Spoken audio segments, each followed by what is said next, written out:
आमला नवमी व्रत कथा। एक राजा था, उसका प्रण था वह रोज 1.25 मन आमले दान करके ही खाना खाता था। इससे उसका नाम आमल्या राजा पड़ गया।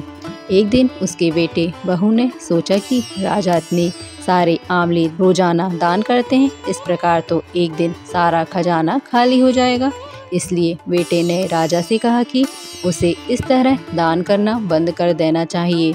बेटे की बात सुनकर राजा को बहुत दुख हुआ और राजा रानी महल छोड़कर ब्यावन जंगल में जाकर बैठ गई। राजा रानी आमला दान नहीं कर पाए और प्रण के कारण कुछ खाए नहीं।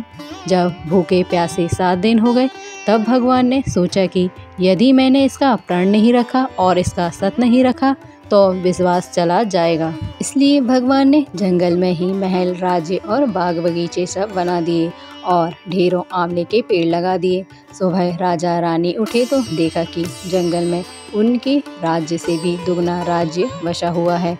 राजा रानी से कहने लगे, रानी देख कहते हैं सत मत छोड़ी सूरमा, सत छोड़िया पत जाए, सत की छोड़ी लक्ष्मी फिर मिलेगी आए। आओ नहा धोकर आंवले दान करें और भोजन करें।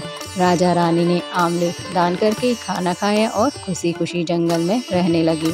उधर आंवला देवता का अपमान करने व माता पिता से बुरा व्यवहार करने के कारण बहू बेटे के बुरे दिन आ गए।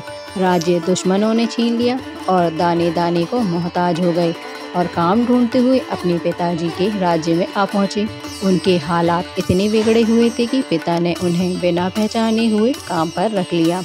बेटे बहू सोच भी नहीं सकते थे कि उनके माता पिता इतने बड़े राज्य के मालिक भी हो सकते हैं, तो उन्होंने भी अपने माता पिता को नहीं पहचाना। एक दिन बहू ने सास के बाल गूंथते समय उनकी पीठ पर मस्सा देखा।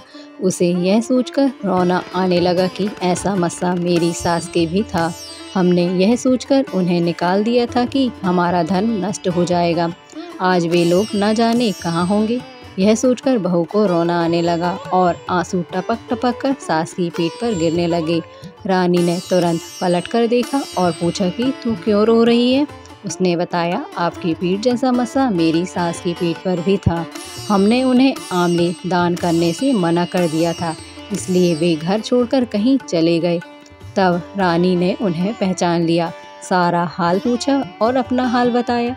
अपने बेटे बहू को समझाया कि दान करने से धन कम नहीं होता बल्कि बढ़ता है। बेटे बहू भी अब सुख से राजा रानी के साथ रहने लगे। हे भगवान, जैसे राजा रानी का सत रखा वैसे सबका सत रखना। कहते सुनते सारे परिवार का सुख रखना। जय लक्ष्मी नारायण।